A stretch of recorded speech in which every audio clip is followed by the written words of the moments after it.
Well, our audiences just went crazy. The amount of people that would show up, and who showed up was amazing to us. I mean, Jack and I are still doing all the seminars together, and suddenly we'd have 15,000 people show up, and you go, "Holy gosh!" But you'd have psychiatrists in the front row saying, "Hey, look, this guy's going to the big house, and I've been trained to ask questions like, why did you kill your mother? Why did you stab that girl?" And they don't work. But the minute we have the kid read, "I wish I had a brother like that," their heart opens up and they start telling the story. They said, "So you guys have hit a chord that nothing." And by the way, I've still got lots of great psychiatrist friends. Of all the medical doctors, I got to say, I got more of them than any other kind of friends in the world, literally in the world. Anyhow, but back to what happened is Larry Kirschbaum introduced me to his daughter who runs Nickelodeon.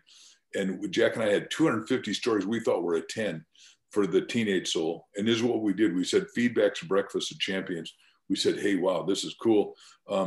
We took our names off all the stories, and I'm more the prime writer, and Jack just is the prime editor and story finder. And then what happened is we took Irma Bombeck off, or Art Buchwald, or anyone's names off, and tested it on 12,000 kids. Now remember, this is front-ended computer, and all these kids were the smartest kids in Nickelodeon getting slimed. And I took my daughters up there to get slimed, and they thought, "Oh, hell, Nickelodeon thinks you're so good, Dad. Watch this." And they slimed the old man, which I didn't bring clothes for that game, right?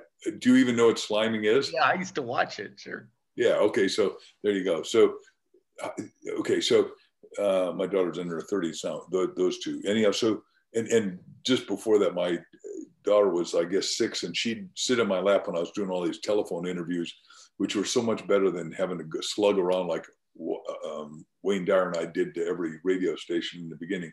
But the radio interviews, and she'd tell the story. So we're on at Nickelodeon. I'm not finishing this story very well. I got 2 stories at once here, but and the guy says, "Melanie, you just did a great job of that story. You got 2 million kids out there listening."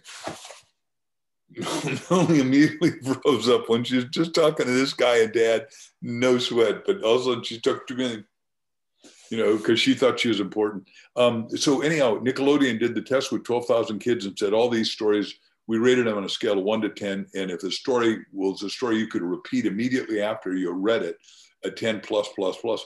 Well, hell, we had 101 10 plus, plus, plus, and the book sold 19 million the first year. I mean, it was just off the Richter scale. Nobody had ever done that.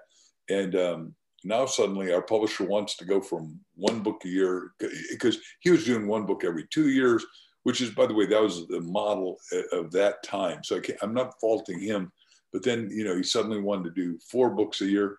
And I said, look, there's some limit to, I'm in charge of publicity here. I don't care how good I am. I can't get to enough people fast enough, even though I created bypass marketing where we run 50 million Diet Coke cases a month, or 600 million Campbell soup cans, or